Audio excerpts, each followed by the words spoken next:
Alcune settimane fa su Liberation Times è uscito un articolo che secondo me meritava maggiore attenzione.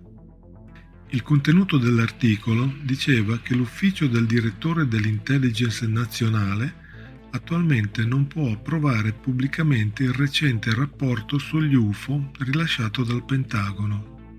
Il recente rapporto del Pentagono è stato pubblicato sul sito della AARO e su quello del Dipartimento della Difesa, ma non sul sito dell'ufficio del direttore dell'Intelligence nazionale. Nell'articolo viene affermato che l'ODNI esita a sostenere pubblicamente il rapporto, temendo che possa compromettere un'indagine condotta dall'ispettore generale della comunità dell'intelligence.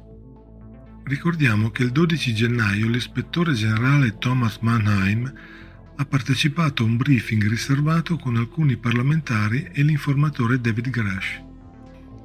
Mannheim ha considerato credibile e urgente l'affermazione di Grush ed ha ritenuto che le informazioni erano state inopportunamente nascoste al Congresso.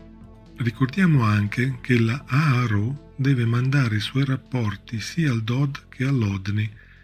In sostanza, il rapporto del Pentagono ha creato una piccola tensione istituzionale, poiché l'ODNI non può supportare pubblicamente i contenuti di questo frettoloso rapporto.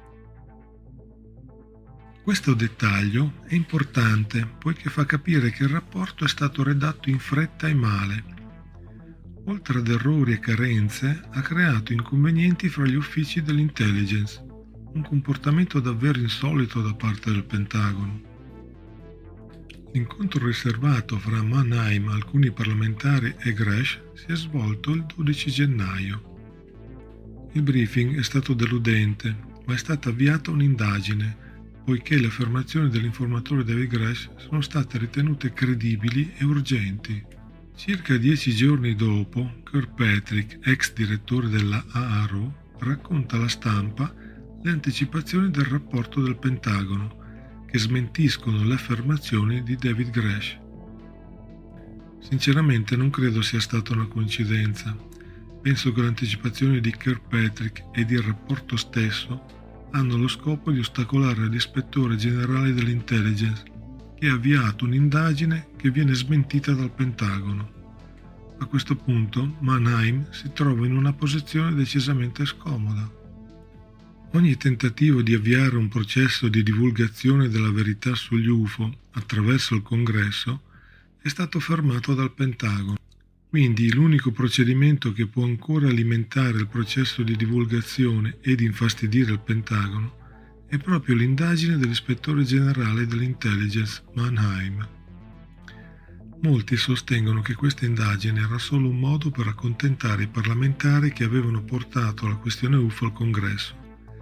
In realtà non c'era nessuna intenzione di proseguire l'indagine. A questo punto penso che l'indagine verrà sicuramente insabbiata e con essa tramonta l'ultima speranza di ottenere una dichiarazione ufficiale sull'argomento UFO.